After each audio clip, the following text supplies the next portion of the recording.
8 magsasaka ang tinamaan ng kidlat sa bayan ng Marcos sa Ilocos Norte. Isa ang patay. Nakatutok ang GMA News stringer na si Dennis Alipio. Halos hindi pa makagalaw ang mga magsasakang ito sa loob ng ospital matapos tamaan ng kidlat pasado alas 4 ng hapon kahapon sa barangay Tabukbok, Marcos, Ilocos Norte. Ang isa nilang kasamahan na nakilalang si Christopher Martin, napuruhan at nasunog ang buong katawan. Dead on arrival nang isugod siya sa ospital. Critical naman ang lagay ni Ferdinand Mariano. Kwento ng mga magsasaka. Agmi-meeting kami sir nga dati asosasyon mi ti Taltalon. Ket hindi kuan nagtudo ti na pigsa so nga di kamot mga awid nga darasan na ta di mi muket ti mabasa nga agawid so nga naglilong kampay la sadya. Tapos hindi kuan ket di mi mut na pupuutan sir nga kuan di awmut nang nangagminga sa basta natublak ka mo lata.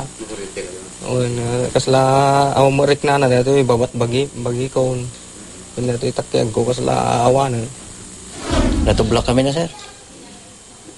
Nabig sa ko. Awan ti po main. Kasi lata ti nabigla kami kasla na tigargar ka makasyay. So ti napasap. Dahil daw sa lakas ng kidlat, tumilapon pa umuno ang ilan sa kanila ng ilang metro mula sa kubong kanilang sinisilungan. Maswerte namang hindi tinamaan ang mga alagang hayop ni Mang Perfecto. Bumubuti na raw ang lagay ng mga biktima pero patuloy pa rin silang inoobserbahan sa ospital.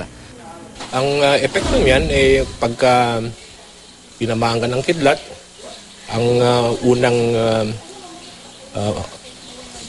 ang danger diyan ay yung sa puso. Tumigil yung sinasabi ng rhythm ng pagpitik ng puso niya. And then, pwede rin maapektuhan yung ibang organs. Kaya, pinatest naman na natin yung kanilang kidneys, etc.